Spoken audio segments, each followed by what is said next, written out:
Lance All here for Let's Discuss with Lance All. Happy to welcome Mike Tramp to the program today after finally my computer started recording. How you doing, Mike? All the way from Denmark on the other side of the earth. I am good. All right. New album coming out May 1st on Target Records, second time around. Of course, I've seen the video for The Road. Fantastic stuff, Mike. Tell us a little bit about it. Well, thank you very much. I started my solo career in 1996 with my first album, Capricorn. Now 12 albums after. Probably the thing that I'm most proud of is that any album you would pick up would represent who I am, and the final one is simply just a continuation of this endless highway that I'm on. I've at times try to explain that it's almost like exits that I pull off. I look at my life, I write about my life, and then I live that life for a little bit, and then I go down the endless highway, and then I move on, turn off another exit, and each of those exits represents an album, but it's still an ongoing journey, and they're all connected. That's great. The video for The Road is so personal. To me, as watching you, it's almost like, I don't know, looking into a diary, as you're sitting there, you've got the memorabilia room with you, you're looking at, obviously, albums that have influenced you, the Queen and the Springsteen album. What caused you to pull those out as compared to any others that I'm sure you could have pulled out? Well, I didn't have Look What the Cat Dragged In, so I had to pull out. Sitting right there. I almost got goose. Well, not almost. I did get goosebumps when you explained about how you saw the video, because there's two sides to this story. First of all, looking back at the '80s and looking at how we used to do videos with White Lion and spending $100,000 and even stuff like this. And here I'm doing this video in at my own farm in Denmark, with just one of my friends coming over with a camera, filming for 5 hours. And then after that, I probably have the most personal and a video that everybody gets the same point, even though we didn't necessarily think that that's what we were trying to do. But just that when you do something that that you don't try to do anything but what's there, it comes out that way. And together with the song, it just becomes a completion of the lyrics of the song, which is about the long journey that I've been on, looking back at mistakes, looking back at triumphs and stuff like that, quoting, the road that makes you, the road that breaks you, the road that turns your tears to smile, Yeah. It's just one of those things that, to me, it's the ultimate when I get all these different things to connect without even trying. All I had to do was just being myself. Yeah, definitely. Cover is really cool to this album too. That black and white photo, you standing there in the field. Was there something you were going for with that shot, or was it just something you liked the pose, or how'd that come about? No. This is just right outside my window. A lot of it is almost like the contradiction to how we did it in the '80s.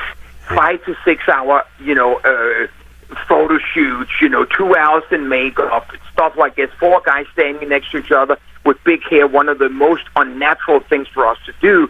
Now these days, photographer comes over, I'm basically just sort of, the clothes I've had on all day, just walk out in the field. He just points the camera, and I just walk around, and he takes the pictures of the different surroundings, and we go in and says, okay, that's the album shoot. Wow. And it's just one of those things, the same thing, like, I'm not going to go in there and try to sing the song 10 times. If I don't get it the first or second time, there's something wrong, because all I'm doing is just being me. I don't try to sing any different than what I'm capable of. I don't write songs that's going to require me to do something that's not me. So it's really just, everything is just an extension of who I am, and I don't want to be anything but who I am and where I am right now. I want people to have the feeling, that this is my Tramp, age 59, at his prime of his life, and this is where the songs come from. Perfect. Second single is coming out Friday. I thought I took a note, but I didn't. It's Between Good and Bad, correct? Yeah, it's tough for me to talk about that because that's the new world where, because of streaming and because of digital playlists and stuff like that, record companies, even though our record companies are are so small these days, are releasing singles much quicker than they did in the old days. So to me, I'm still on the road because there won't be any new video for this next single. So to me, I'll stay on the road because that song probably represents the album the best. And thank God that we were able to do a video that, anytime someone will pick that up, they will get the feeling of what this is about and who I'm about. Yeah. Timing, it does. The world moves at such a breakneck pace. I think I was reading up when I was researching here, the video for Wait came out in 87, but never really took off till 88, right? Yeah. I mean, I have started using the word lucky.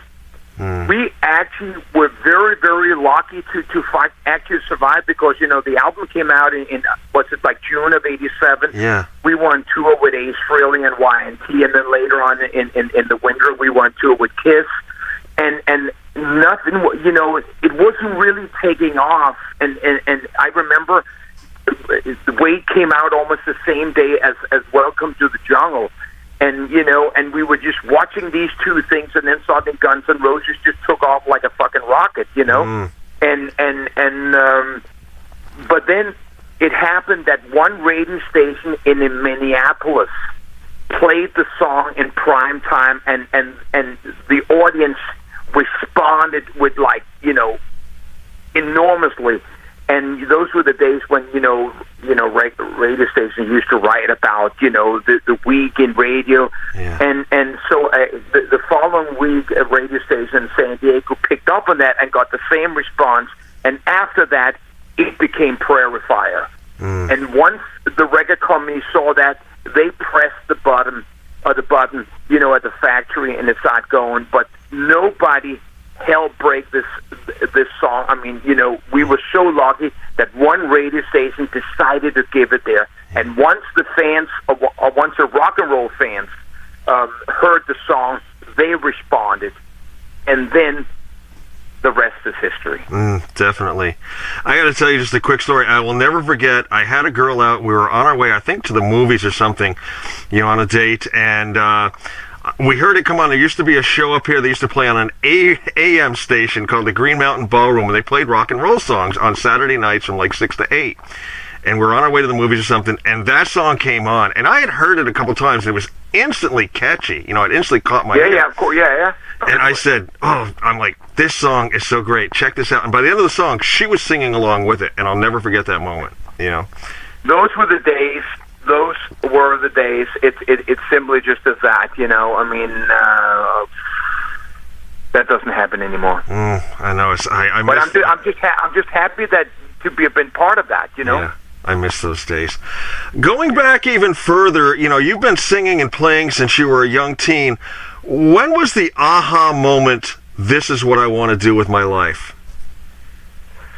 Yeah, I mean, looking at where young people start today with, American Idol, X Factor, The Voice, etc., and by the time these kids show up on those shows, they already have a dictionary full of information.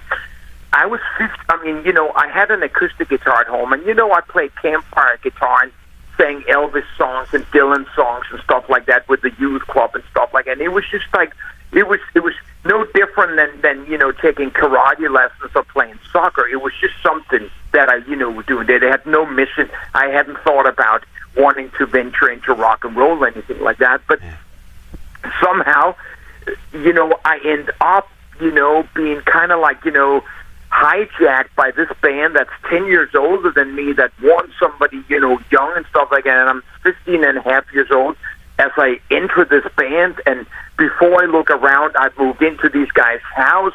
I told my mom I'm not coming back to school. I don't finish my high school degree. And then, but to answer your question, it really didn't take that long before I saw that I'm in a serious environment here. These guys are taking this serious. And, we all live together and stuff like that. So once I committed 100%, and I've never looked back since that day. Everything has been sacrificed for that, including my wife and my children and my life. Mm. Going forward, we're a little bit pressed for time. We're limited on time for stuff. Let me throw this out. We're talking to Mike Tramp here. His new album, Second Time Around, coming out May 1st on Target Records. I want to get this in. www.targetshop.dk/Mike Tramp. You can pre-order. That's a lot of information there, man. Yeah, I like to get it out. They can always rewind and play this back. We're in such turbulent times right now. How are you holding up? How are you going forward? Is there any plan, or are you in the same boat as everybody else? You got to wait and see. Okay. Who isn't? Yeah. Who isn't? What person decides now to step out and do it? Basically we're on lockdown. Denmark's borders are closed, et cetera, et cetera. I was about to start a U.S. tour on the 15th of April. Trump closed also American borders and stuff like that. So now I just think that, everybody understands that now that this is affecting every single person on Earth. So when bands are going out canceling, it doesn't have the same, impact as it would have if a band canceled a tour for a different reason, because the venues are also closing and people are also staying at home. So it's a joint effort. Yeah. Everybody's in the same boat. There's no other choice. Yeah. There's no other choice. Mm. So with the time you have now, are you working on any new songs or anything like that, or how are you using your time? Yeah, like I said, I have a farm in Denmark and stuff like that, and I'm in the middle of rebuilding stuff like that. I'm always working on new music, but I do take times and in between where I just take a break, and of course it gives you some a little bit of chance to maybe look over your life one more time just to see, are you okay? Is this what you want to do, et cetera, et cetera. And I think a lot of the people in the world, not just musicians or artists or rock stars, are actually going to come back a bit different. Yeah. I think actually there might be a lot of people that decide to change their life and maybe live a little bit more simple, live a little bit more, like minimalistic or things like that, and say, you know what, I got so close to losing it all. Right. I now want to live a life that I don't have a lot to lose, but a lot of life to live, Exactly. Last question for you, Mike. Once again, talking with Mike Tramp, new album, Second Time Around, coming out May 1st on Target Records. If a youngster came up to you, a young teenager, and said, Mr. Tramp, I want to be a frontman of a band, what advice would you give him to, what makes a great frontman for a band? Well, it's almost like two questions there, because I've said, man, are you kidding? Do you really want to give your life right now to rock and roll in that way, when everything is so different, it's stuff like that. When I came to America and I had David E. Roth as a goal in where I wanted to be. At the same time, I came from the Freddie Mercury school, where I always understood that when you step on stage, you're not just singing, you're also entertaining and you're moving around. And so I've gone through different decades where the frontman, from David E. Roth to Eddie Vedder to different people, of how to do it. I think that a great frontman is somebody that can get across who they are. I would probably recommend to people to be your true self instead of playing a role.